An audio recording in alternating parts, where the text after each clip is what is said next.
അവിടെ എസ്കോട്ടിലാണ് പരീക്ഷ എഴുതാൻ പോയത്.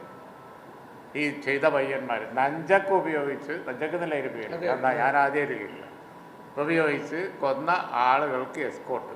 കരയുന്ന പിതാവിന് അദ്ദേഹത്തോടെടുത്ത സമീപനം നമ്മൾ കണ്ടു. കരയുന്ന പിതാവ് കരഞ്ഞോട്ടെ, മറ്റവർക്ക് എസ്കോട്ട്. എന്തോ ഒരു ബെല്ലും ബ്രേക്കും ഒന്നുമില്ലാതെ തലതിരിഞ്ഞ നയായിട്ടാണ് പോകുന്നത്. ആശാ വർക്കർമാരുടെ കാര്യം ഉമ്മൻചാണ്ടി ഗവൺമെൻറ്റിൻ്റെ കാലത്തായിരുന്നു എങ്കിൽ അവർക്ക് കൊടുത്ത ഏറ്റവും വലിയ പാരിതോഷികം എന്ന് പറയുന്നത് അവർക്ക് കൊടുത്ത റെസ്പെക്റ്റാണ്.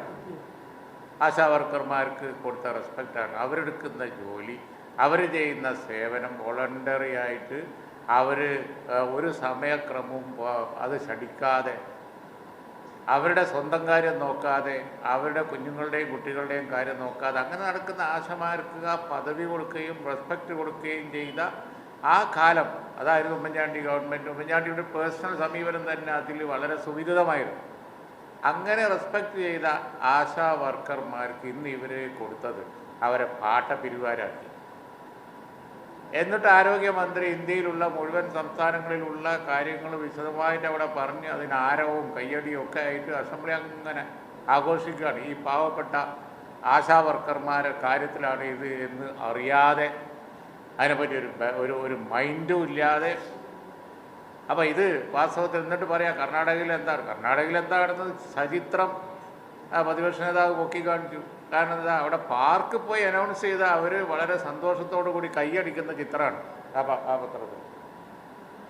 അപ്പോൾ ഈ സമീപനം ഒരു തലതിരിഞ്ഞ സമീപനം തന്നെയാണ്, ഒരു സംശയവുമില്ല. ഇന്നലെ നമ്മൾ കണ്ടു മയക്കുമരുന്നിനെതിരായിട്ടുള്ള അതുപോലെ തന്നെ ഇവിടെയുള്ള ചർച്ച നടക്കും. ഒരു നല്ല ഡിബേറ്റ് നടക്കണം, അതാണ് ഭരണകക്ഷി ശടിച്ചത്. നല്ല ഡിബേറ്റ് നടന്നത് സിമ്പോസിയം. ഭരിക്കുന്നവരിൽ നിന്ന് കിട്ടേണ്ടത് നടപടിയാണ്. ആ നടപടി കിട്ടാത്തത് കൊണ്ട് അതിനെക്കുറിച്ച് പരിതപിക്കുമ്പോൾ ഒരു നല്ല ചർച്ച നടക്കണം. അവിടെ എസ്കോട്ടിലാണ് പരീക്ഷ എഴുതാൻ പോയത്. ഈ ചെയ്ത പയ്യന്മാർ നഞ്ചക്ക് ഉപയോഗിച്ച്, നഞ്ചക്ക് എന്നുള്ള പേര് ഞാൻ ആദ്യം ഇല്ല, ഉപയോഗിച്ച് കൊന്ന ആളുകൾക്ക് എസ്കോട്ട്. കരയുന്ന പിതാവിന് അദ്ദേഹത്തോടെടുത്ത സമീപനം നമ്മൾ കണ്ടു. കരയുന്ന പിതാവ് കരഞ്ഞോട്ടെ, മറ്റവർക്ക് എസ്കോട്ട്. ഇതെന്തൊരു സമീപനമാണ്! ഈ സമീപനത്തിന് എതിരായി ഈ കേരളം ഉണരേണ്ട ഒരു സമയമായി. ഞങ്ങളത് ഉറക്കെ പറഞ്ഞപ്പോൾ പറയാൻ സമ്മതിക്കില്ല, നിയമസഭയിൽ അസഹിഷ്ണുത കാണിക്കുക. ഇന്ന് പ്രതിപക്ഷ നേതാവ് സംസാരിച്ചപ്പോൾ ബഹുമാനപ്പെട്ട സ്പീക്കറിൽ നിന്നുണ്ടായതാണ്.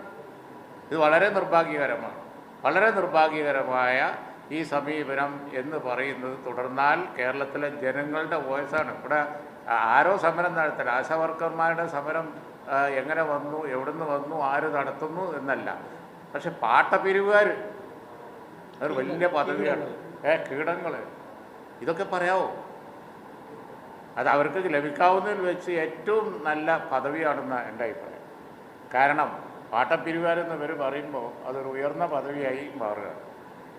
കാരണം അവർ ഒന്നുമില്ലാത്തവരാണ്, എന്നിട്ടും അവർ ചെയ്യുന്ന സേവനം നമ്മൾ കാണുന്നുണ്ട്. അപ്പോൾ ഈ ധാർഷ്ട്യവും അതുപോലെ തന്നെ ഈ തരത്തിലുള്ള സമീപനവും അതിനെതിരായി അടിയുറച്ച് തന്നെ നിൽക്കുക എന്നുള്ളത് ഞങ്ങളുടെ കടമയാണ്. അത് ഞങ്ങൾ ചെയ്തിരിക്കും.